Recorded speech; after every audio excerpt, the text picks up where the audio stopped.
So hello guys, again welcome back to my YouTube channel. दोस्तों, आज की special video में इंडियन हिस्ट्री के इम्पोर्टेंट टॉपिक जो रहेगा महाजनपद काल, जो कि चला था 600 ईसा पूर्व से 325 ईसा पूर्व तक। तो इस टॉपिक से जितने भी इम्पोर्टेंट क्वेश्चंस बनेंगे जो कि आपके आने वाली एग्ज़ाम के लिए काफ़ी बेस्ट साबित होंगे।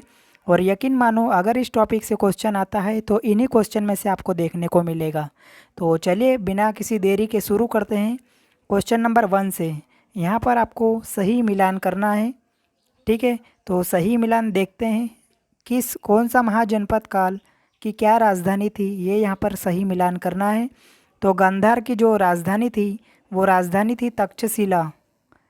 अगर बात की जाए सुरसेन की, तो सुरसेन की जो राजधानी थी मथुरा थी। वत्स की अगर मैं बात करूँ तो वत्स की कौशाम्बी राजधानी थी और कौशल की थी श्रावस्ती। ठीक है, तो ऑप्शन अगर देखा जाए तो ऑप्शन नंबर ए यहाँ पर बिल्कुल सही आंसर होगा। ठीक है, बढ़ते हैं नेक्स्ट सवाल की ओर। क्वेश्चन नंबर 2 है हमारा, हर्यक वंश के किस शासक को कुणिक कहा जाता था? तो किस शासक को कुणिक कहा जाता था हर्यक वंश के? तो याद रखिएगा, अजातशत्रु को कुणिक के नाम से जाना जाता था और ये एग्ज़ाम में पूछा भी गया है। नेक्स्ट सवाल, किस शासक ने गंगा एवं सोन नदियों के संगम पर पाटलिपुत्र नामक नगर की स्थापना की थी? तो किस शासक के द्वारा की गई थी? तो उदयन, याद रखिएगा ऑप्शन नंबर बी जो दिया है उदयन, उसके द्वारा गंगा एवं सोन नदियों के संगम पर पाटलिपुत्र नामक नगर की स्थापना की गई थी। Next question, question number 4, Shishunaga वंश का वह शासक कौन सा था जिसके समय में वैशाली में द्वितीय बौद्ध संगीति का आयोजन किया गया? उसे काकवर्ण के नाम से भी जाना जाता था। तो वह कौन सा शासक था? तो वह शासक था कालाशोक। इसे भी याद रखिएगा, पूछा जाता है ये भी। नेक्स्ट क्वेश्चन, 323 ईसा पूर्व में सिकंदर महान की मृत्यु हुई थी। तो सिकंदर महान की जो मृत्यु हुई थी वो हुई थी बेबीलोन में, और ये हाल ही में रेलवे के एग्ज़ाम में देखने को मिला था और देख सकते हो एसएससी में भी पूछा गया क्वेश्चन है। तो सारे इंपॉर्टेंट क्वेश्चन रहेंगे दोस्तों, पहले ही आपको बता चुका हूँ। नेक्स्ट सवाल है, सिकंदर महान एवं पोरस की सेनाओं ने निम्नलिखित में से किस नदी के सामने वाले तटों पर पड़ाव डाला हुआ था? ये भी इम्पोर्टेंट क्वेश्चन है। तो इसका सही आंसर होगा झेलम नदी के किनारे। ठीक है, ऑप्शन नंबर बी यहाँ पर सही आंसर है। नेक्स्ट सवाल, किस प्रकार का मृदभांड भारत में द्वितीय नगरीकरण के प्रारंभ का प्रतीक माना गया है? तो ये प्रतीक जो माना गया है उत्तरी काले पालिशकृत बर्तन के द्वारा माना गया है, इसे भी याद रखिएगा। क्वेश्चन नंबर 8 की ओर बढ़ते हैं। पाली ग्रंथों में गांव के मुखिया को क्या कहा गया है? ठीक है, पाली ग्रंथों में गांव के मुखिया को कहा जाता है भोजक या ग्राम भोजक। क्वेश्चन नंबर 9, उज्जैन का प्राचीन नाम था? वेरी इंपॉर्टेंट सवाल है, ये भी काफ़ी बार एग्जाम में पूछा गया है। तो उज्जैन का जो प्राचीन नाम माना जाता है वो माना जाता है अवंतिका। अवंतिका।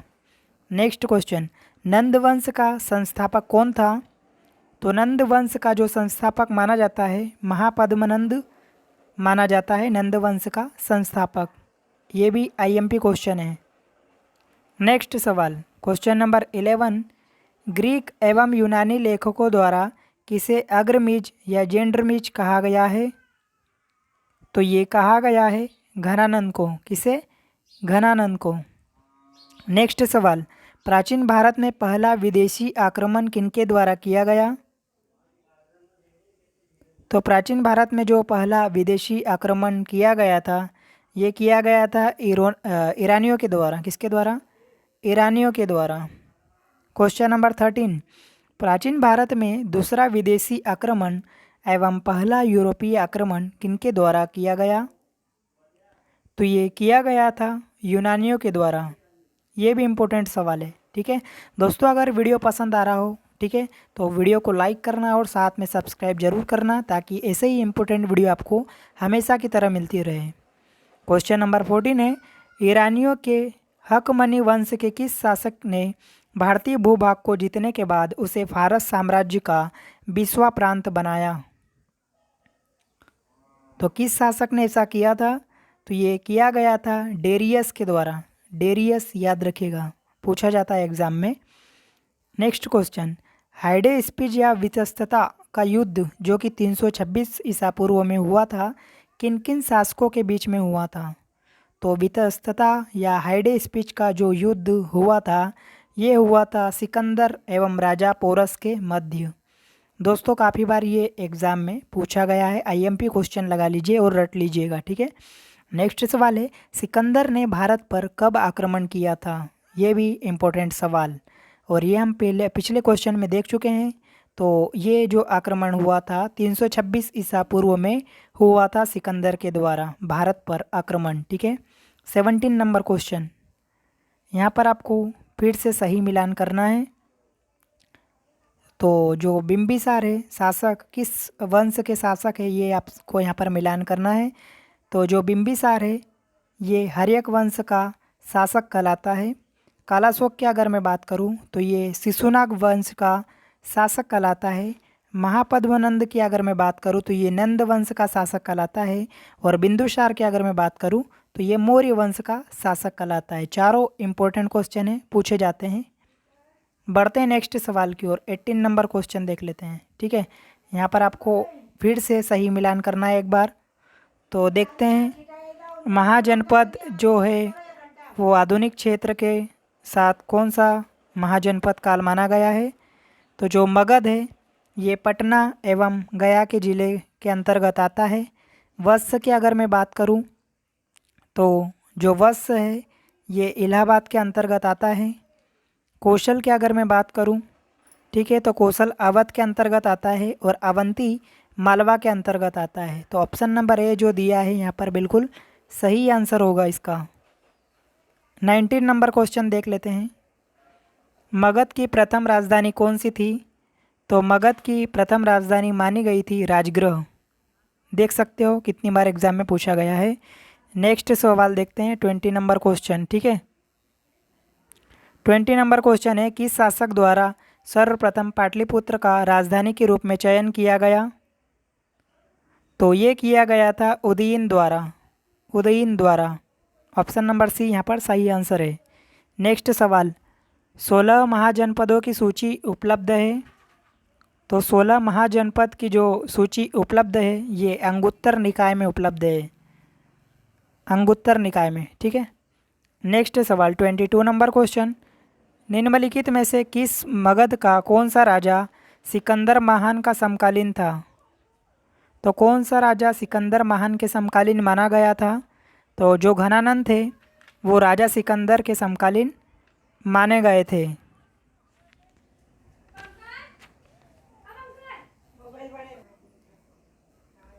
नेक्स्ट सवाल देखते हैं, 23 नंबर क्वेश्चन है हमारा, ठीक है। प्रथम मगध साम्राज्य का उत्कर्ष किस सदी में हुआ था? तो किस सदी में हुआ था प्रथम मगध साम्राज्य का उत्कर्ष? तो ये हुआ था 6ठी सदी ईसा पूर्व के अंतर्गत, याद रखिएगा इसे। नेक्स्ट सवाल 24 नंबर क्वेश्चन है, सिकंदर की भारत में सफलता के कारण कौन सा था? तो किस कारण सिकंदर भारत पर सफलता पाई थी? तो देखते हैं, भारत में तब तक कोई केंद्रीय सत्ता नहीं थी, ये भी सही कारण है। उसकी सेना श्रेष्ठ प्रकार की थी, ये भी सही कारण है। उसे देशद्रोही भारतीय शासकों का सहयोग मिला था, ये भी सही है। वह एक अच्छा प्रशासक था, तो ये भी सही है। तो जो चारों ऑप्शन दिए हैं ये सिकंदर के सफलता के कारण माने गए थे। नेक्स्ट सवाल 25 नंबर क्वेश्चन, यहाँ पर कौन सा राजा किस राज्य से संबंधित था ये आपको बताना है।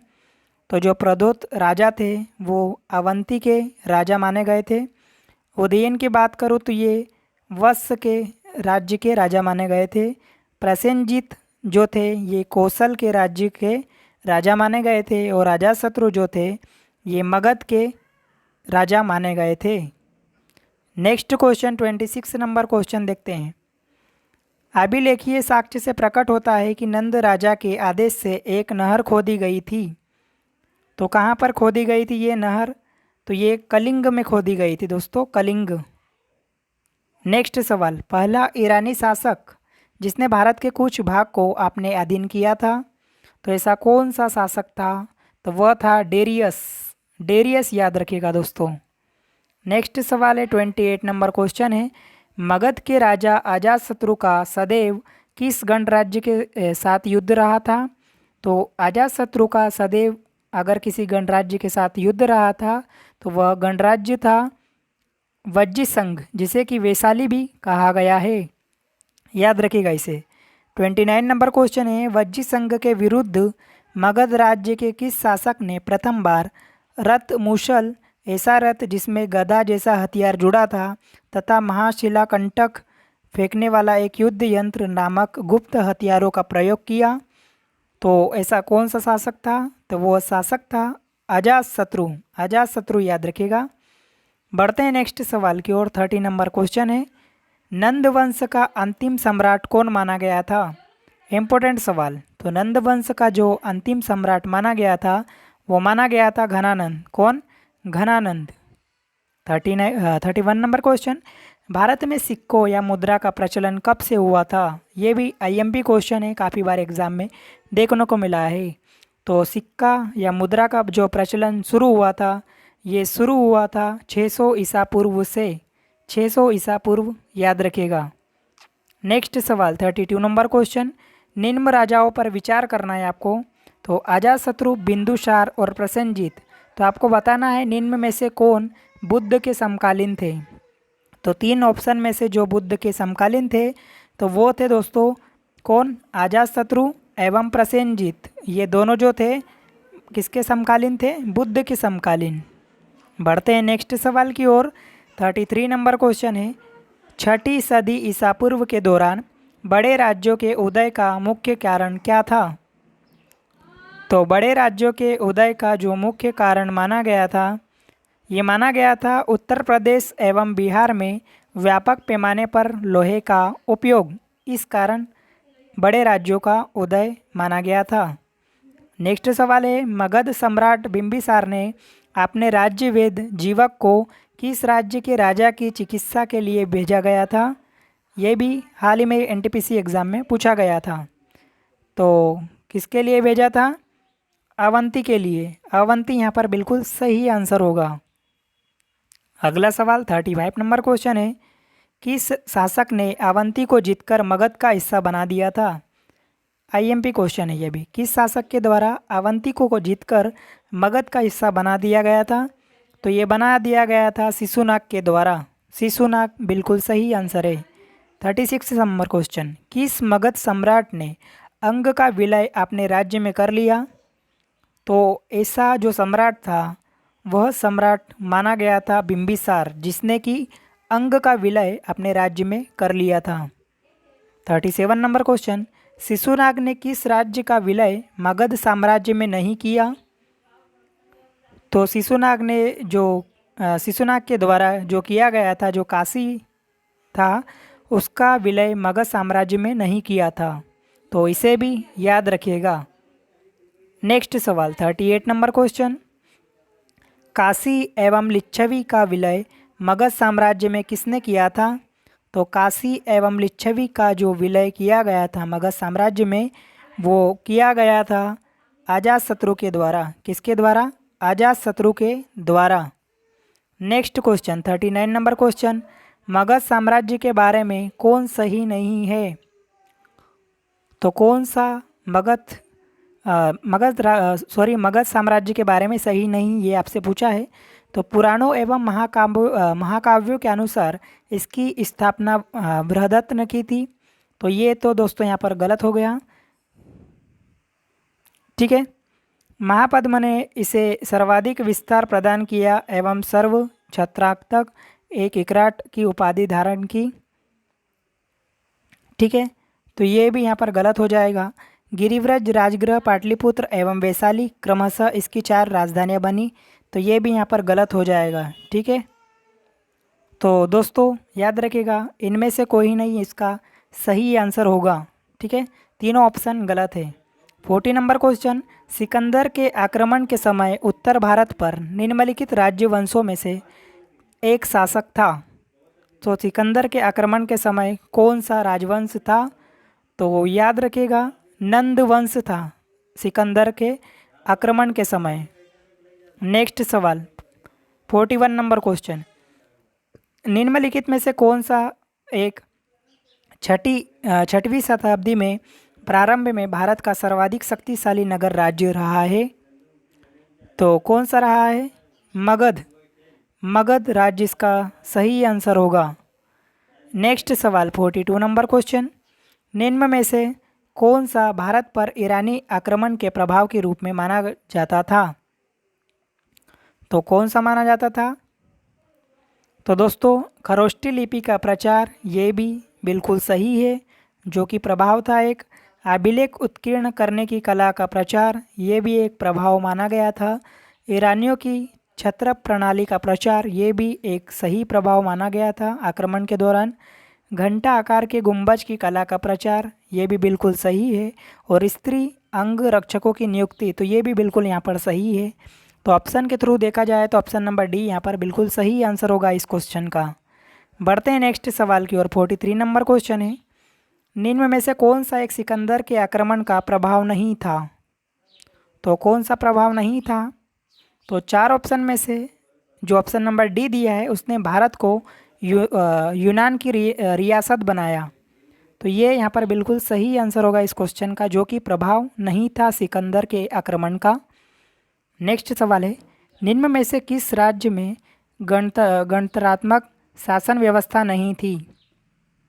तो कहाँ पर नहीं थी?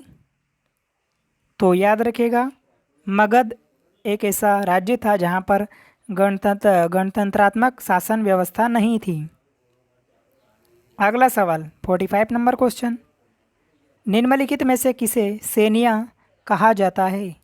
तो सेनिया जो कहा गया है वो कहा गया है बिंबिसार को। किसे? बिंबिसार को सेनिया कहा गया है, मतलब कि नियमित एवं स्थायी सेना रखने वाला। अगला सवाल, निम्नलिखित में से किसे उग्रसेन कहा जाता है? इम्पोर्टेंट सवाल। उग्रसेन जो कहा गया है, ये कहा गया है महापद्मनंद को। किससे कहा गया है? महापद्मनंद को। नेक्स्ट सवाल है, डेरियस ने 516 ईसा पूर्व में सिंधु के तटवर्ती भूभाग को जीतकर उसे ईरान का 20वां क्षत्रपी बनाया। उसने कितना राजस्व प्राप्त हुआ था? तो उससे जो राजस्व प्राप्त हुआ था, तो 360 टैलेंट राजस्व प्राप्त हुआ था। ऑप्शन नंबर ए यहाँ पर बिल्कुल सही आंसर है। नेक्स्ट सवाल 48 नंबर क्वेश्चन, निम्न में से कौन सिकंदर के साथ भारत आने वाला इतिहासकार नहीं था? तो सिकंदर के साथ भारत आने वाला जो इतिहासकार नहीं था, तो चार ऑप्शन में से हेरोडोटस जो था वो भारत के साथ आने वाला इतिहासकार नहीं माना था। तो हेरोडोटस यहाँ पर बिल्कुल सही है। 49 नंबर क्वेश्चन, महाजनपद काल में श्रेणियों के संचालक को कहा जाता था। तो क्या कहा जाता था महाजनपद काल के श्रेणियों के संचालक को? तो श्रेष्ठिन कहा जाता था। याद रखिएगा, श्रेष्ठिन। 50 नंबर क्वेश्चन है, गृहपति का अर्थ था। तो गृहपति का जो अर्थ माना गया था वो माना गया है धनी किसान। क्या? धनी किसान। 51 नंबर क्वेश्चन, यहाँ पर सही मिलान करना है। ठीक है, तो जो अष्टकुलक है वो परामर्शदायी संस्था कहलाती है। महामात्र जो है वो उच्च कोटि के अधिकारी कहलाते थे। बलि साधक की अगर मैं बात करूं तो किसानों से कर वसूलने वाले अधिकारी कहलाते थे। और सोल्किक या शुल्काध्यक्ष अध्यक्ष जो थे वो शिल्पियों व व्यापारियों से शुल्क एवं चुंगी वसूलने वाले अधिकारी माने जाते थे। ऑप्शन देखा जाए तो ऑप्शन नंबर ए यहाँ पर सही हो जाएगा। नेक्स्ट सवाल 52 नंबर क्वेश्चन, मगध के किस प्रारंभिक शासक ने राज्यारोहण के लिए अपने पिता की हत्या की एवं इसी कारणवश अपने पुत्र द्वारा मारा गया? तो याद रखिएगा, अजातशत्रु बिल्कुल सही आंसर होगा, जो कि अपने पुत्र द्वारा मारा गया था। और ये भी काफ़ी एग्जाम में पूछा गया क्वेश्चन है। 53 नंबर क्वेश्चन, विश्व का पहला गणतंत्र वैशाली में किसके द्वारा स्थापित किया गया? तो गणतंत्र वैशाली में जो स्थापित किया गया था, ये किया गया था लिच्छवी के द्वारा। किसके द्वारा? लिच्छवी। यहाँ पर याद रखिएगा। अगला सवाल 54 नंबर क्वेश्चन है। ठीक है दोस्तों, 54 नंबर जो क्वेश्चन है यहाँ पर वो क्या होगा? सही मिलान आपको करना है। तो सही मिलान देखते हैं। जो कुरु महाजनपद था उसकी राजधानी क्या थी? तो उसकी राजधानी इंद्रप्रस्थ मानी गई थी। पांचाल की मैं अगर बात करूं, ठीक है, तो पांचाल की राजधानी मानी गई थी अहिछत्र। कौशल की मैं बात करूं तो कौशल का राजधानी था साकेत और वत्स का राजधानी था कौशाम्बी। ऑप्शन नंबर बी यहाँ पर बिल्कुल सही आंसर होगा। देख लेना एक बार, ठीक है। नेक्स्ट सवाल 55 नंबर क्वेश्चन। निम्न में से कौन एक बौद्ध ग्रंथ 16 महाजनपदों का उल्लेख करता है? तो ऐसा बौद्ध ग्रंथ बताना है आपको जिसमें कि 16 महाजनपद का उल्लेख किया गया था। आईएमपी क्वेश्चन है ये, हाल ही में ग्रुप डी के एग्ज़ाम में भी पूछा गया क्वेश्चन था। तो इसका सही आंसर होगा अंगुत्तर निकाय, जिसमें कि 16 महाजनपद का उल्लेख किया गया था। इस वीडियो का लास्ट क्वेश्चन, निम्न में से कौन एक मगध साम्राज्य की राजधानी नहीं रही? तो मगध साम्राज्य का जो राजधानी नहीं रहा था, तो 4 ऑप्शन में से कौशाम्बी ऐसा राज्य था जो कि मगध साम्राज्य की राजधानी नहीं रहा था। उम्मीद है सभी क्वेश्चन अच्छे लगे होंगे, वीडियो भी पसंद आया होगा। अगर वीडियो पसंद आया तो चैनल को लाइक करके चैनल को सब्सक्राइब जरूर करना, ताकि ऐसे ही इम्पोर्टेंट वीडियो आपको आगे भी मिलते रहें। और आपने पुराने वीडियोस नहीं देखे हैं तो प्लेलिस्ट में जाकर या ऊपर दिए गए आई लिंक पर जाकर उन वीडियोस को ज़रूर देखना। मैंने जियोग्राफी, पॉलिटी, इकोनॉमिक्स, साइंस सभी को टॉपिक वाइज एमसीक्यू के रूप में कवर किया है, तो ज़रूर से देखिएगा। और यही आशा करता हूँ कि आप चैनल को ज़रूर सब्सक्राइब करोगे। मिलते हैं नेक्स्ट वीडियो में, जब तक के लिए जय हिंद, ऑल द बेस्ट।